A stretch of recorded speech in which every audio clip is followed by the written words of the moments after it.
In this episode, we'll talk about indoor gardens, whether it's the winter or if you can't do a garden outside at all. Before we can start our indoor garden, we have to figure out, what is it going to be? What are some of the criteria?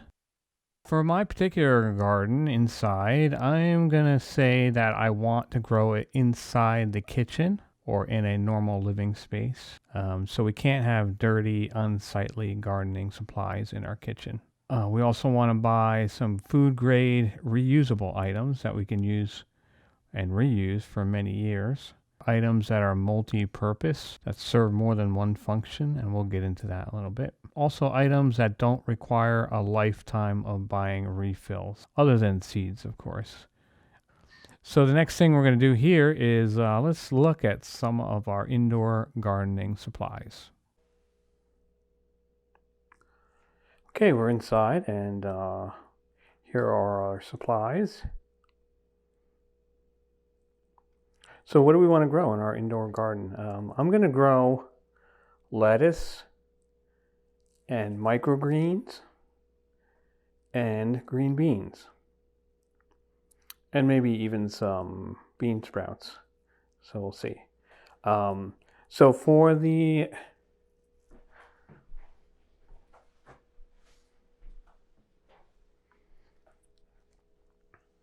lettuce, now I don't want to get any soil, or as little as possible, in the kitchen here. So I'm going to just start out with some simple plastic cups here. We're just going to poke some holes in the bottom, as I did here.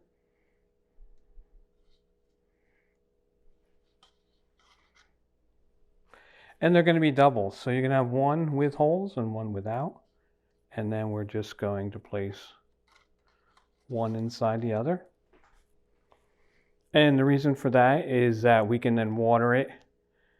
And if there's any excess water, we can pour that out. And as the plants grow longer, they may need some extra nutrients in a solution. So we'll just do that. We can either use plastic cups, or you can use your standard grow trays that you buy in any hardware store.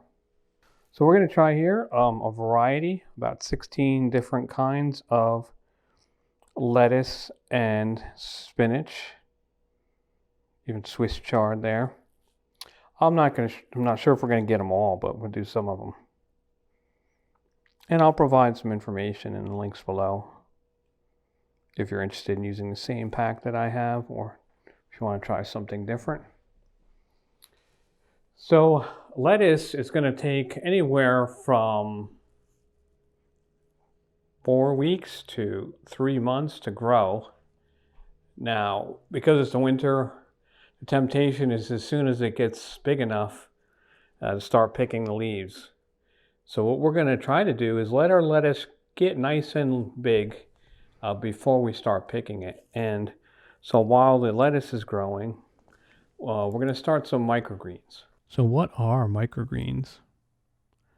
They're really just small vegetable plants, 2 or 3 inches high in their first early stages of between their first leaves and their second leaves, sometimes a little bit larger. But as you can see here, they come in different sizes, different size leaves. They have different tastes, but they do have some surprising taste to them. Some taste just like the full-size vegetable. They're very versatile in how you can use them. So you can use them on salads mixed with other vegetables like radishes and spinach and lettuce. You could put them on sandwiches if you want a nice flavor, add different flavor profiles in there. When we grow them to size, we'll just cut them with scissors and put them in a bag in the refrigerator, and they can stay for up to a week while we decide how we want to use them. They're good for putting in a variety of dishes, whether it's soups during the winter.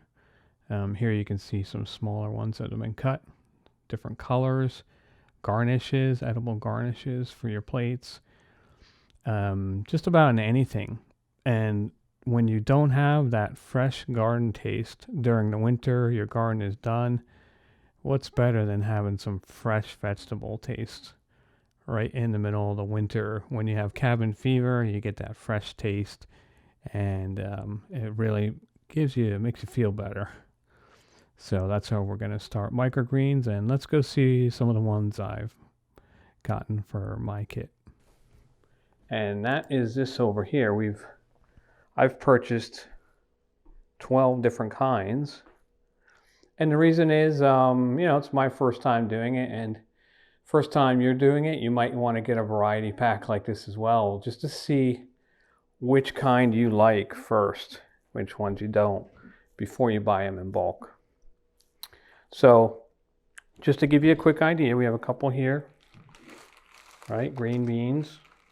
Peas, sunflower seeds,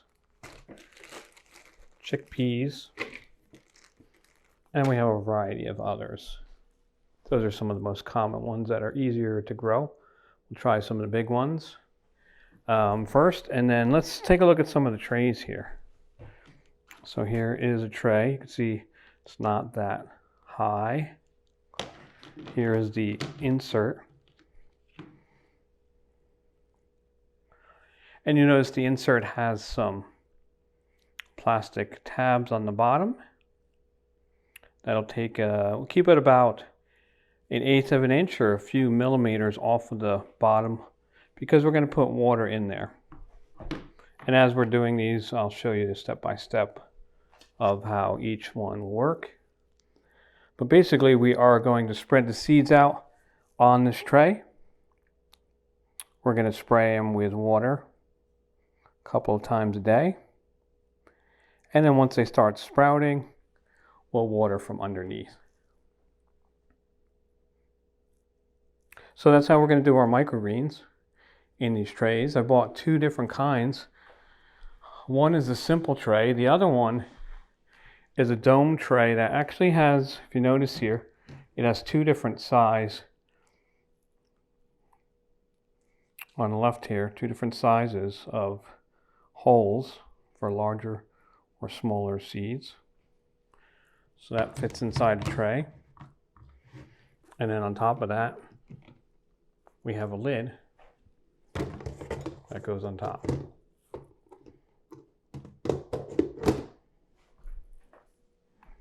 And we'll try that to see if the dome on top actually helps out with moisture, or if we don't need it. Now, it does cost double the cost of the other trays, so unless it has a significant benefit, we won't need to buy those. Okay, so now in addition to the microgreens, we have over here, you'll see just standard canning jars. Now these are the widemouth jars, and there's a reason for that, because these covers here actually fit on. What we're going to do is we are going to put these on the jars, and let me do that and I'll be right back.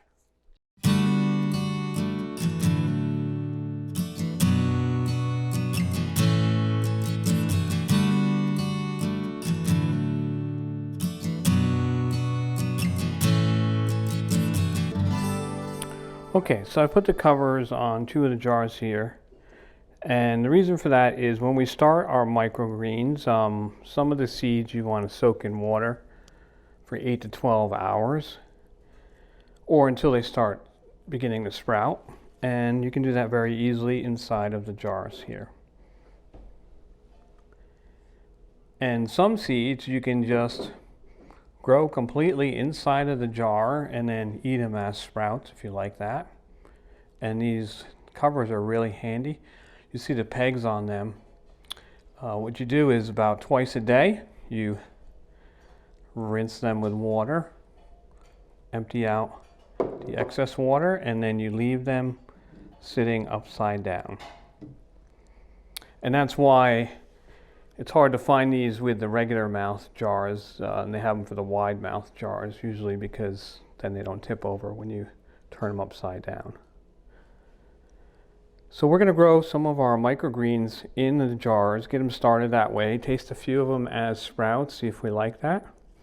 And then from the jars, they will then go into the trays.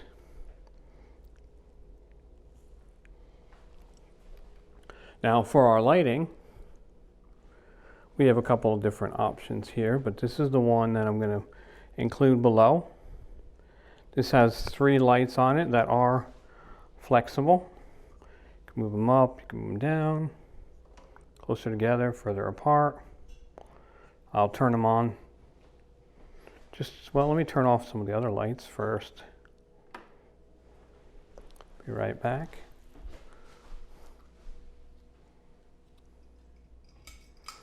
All right, all the lights are out. Hopefully I don't trip, but let me see if I can find the button here. There it is. Okay, so now we have all the lights out except for the grow lights, the triple grow lights here that are in the description below. And we're going to see how these work. And in time, if I find a better one, I'll put that in the description instead. We're going to give these a try first. And so you can see you can adjust these and put them down close, bring them further up. Even if you had really tall plants, which we're not talking about here, you can put them up almost vertical and show them from the side. So I like that flexibility.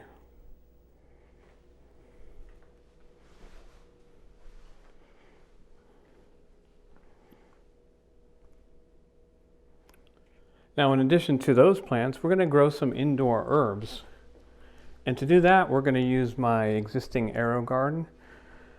Now, for those of you who don't know what an AEROGARDEN are, there are different models out there and different brands, but this is one that family members gave me.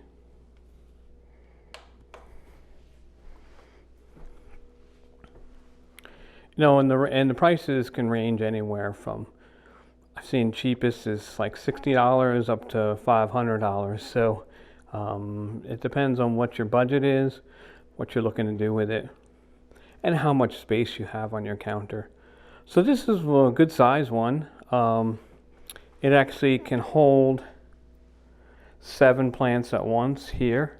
And just to give you an idea, this is what they come like. So you can buy different varieties. We're going to grow herbs, and then this will go right inside here like so. And then when they're growing at first, you would put a dome over it to keep the moisture in. Now if you want to grow your own varieties in the future, you can buy, you can reuse these plastic cones like so. And you can get extra sponge or plugs that then go inside. And then you can put, you can put any kind of seed you want in that little hole there. And it'll soak up moisture from underneath. And just to show you an idea, here is what the reservoir underneath looks like. Now this one is about 5 or 6 years old, so that's why it looks like it has some wear on it.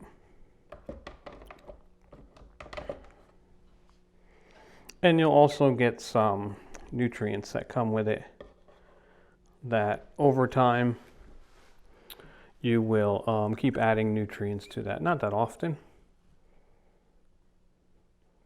And some models will actually start blinking when it's time to add some more. So there's that's how you would then use the AEROGARDEN. You would just fill in different plugs that you want. You can see how the water is starting to already soak up into that one in just a minute. They also sell other trays that fit inside of it. If you want to do small starter seeds for the spring, or you could do like 60 different ones in there at the same time. But for starters, we'll just do herbs. I think I'm going to do basil, dill, and parsley as a start there. So there you are. That's with all our lights on. Just the grow lights, but no other lights are on at this moment. The AEROGARDEN and the triple light fixture. Now, depending on how many trays you have and that you want to grow, you might need more than one of these triple fixtures if you don't have an AEROGARDEN with it. I'm going to try here. If the plants don't look, or they look stringy or too thin, then I might buy an extra set, but we'll start with this first. So there you go, that's our setup. Those are the different supplies we're going to look at. And then next time when we get back together, we'll start growing some. And I'm going to show for lettuce a few different kinds of growing medium, because like you said, I didn't want to put too much soil or use any soil if possible in the kitchen, and so I'm going to experiment with some other things and see what works well or doesn't. So God bless. Enjoy your gardening. See you next time.